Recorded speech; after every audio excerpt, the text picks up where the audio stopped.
मैं आदरणीय प्रधानमंत्री जी का पूरे उत्तराखंड की 1.25 करोड़ देवतुल्य जनता की ओर से उनका धन्यवाद करता हूं, आभार व्यक्त करता हूं कि लंबे समय से ये मांग रही है कि केदारनाथ और हेमकुंड साहब में रोपवे बने। आदरणीय प्रधानमंत्री जी ने उसका शिलान्यास कर दिया था और आज केंद्रीय कैबिनेट से उसको स्वीकृति मिलने पर जल्दी से जल्दी ये प्रोजेक्ट धरातल पर उतरेंगे और जो लंबी यात्रा है, कठिन यात्रा है, कई घंटों की यात्रा कुछ मिनटों में ही पूरी होगी।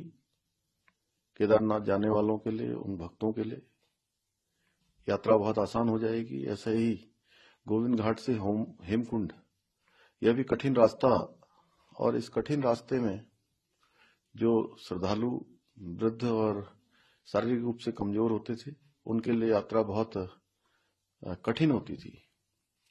3-4 दिन की यात्रा, अब ये यात्रा भी कुछ घंटों में हो सकेगी। निश्चित रूप से ये हमारी इकोनॉमी में भी एक बहुत बड़ा बूस्टर लाएगी, लोगों की यात्रा सरल बनाएगी, आसान बनाएगी। मैं आदरणीय प्रधानमंत्री जी का और पूरी कैबिनेट का दिल से आभार व्यक्त करता हूं।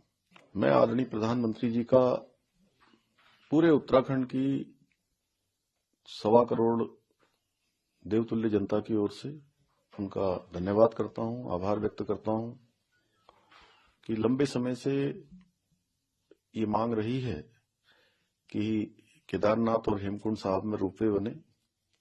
आदरणीय प्रधानमंत्री जी ने उसका शिलान्यास कर दिया था और आज केंद्रीय कैबिनेट से उसको स्वीकृति मिलने पर जल्दी से जल्दी ये प्रोजेक्ट धरातल पर उतरेंगे और जो लंबी यात्रा है, कठिन यात्रा है, कई घंटों की यात्रा